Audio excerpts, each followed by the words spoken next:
Welcome to our channel. Today we how to log into Google Drive for design workflows, complete guide step by step clearly. To begin, open your preferred web browser.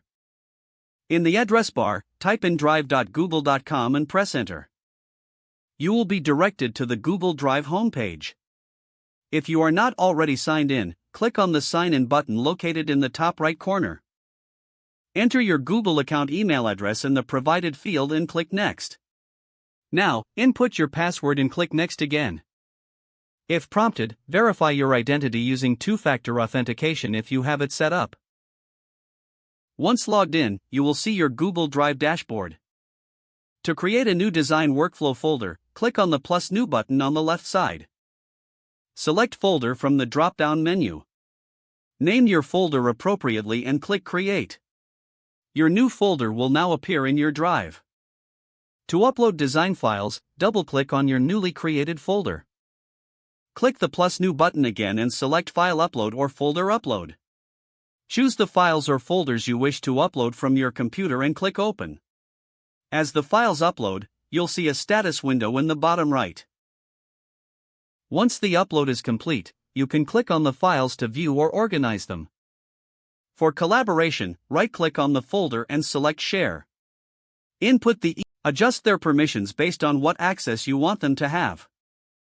Finally, click Send to invite them to your folder.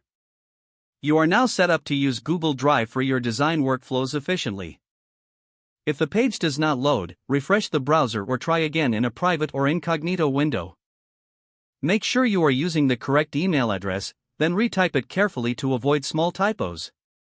If your password is not accepted, use the reset option and create a new strong password you can remember. Check your spam folder for verification or security emails, then complete any requested confirmation steps. Enable two-factor authentication if available to improve account security and reduce unauthorized access risk. After signing in, review your profile details so your contact information and settings are accurate and current. If you see an error message, note it down and try again after restarting your device and internet connection. Log out when you finish, especially on shared devices, to keep your account and payment information secure. If the page does not load, refresh the browser or try again in a private or incognito window. Make sure you are using the correct email address, then retype it carefully to avoid small typos. If your password is not accepted, use the reset option and create a new strong password you can remember. Don't forget to like this video and subscribe to our channel for more step-by-step tech guides.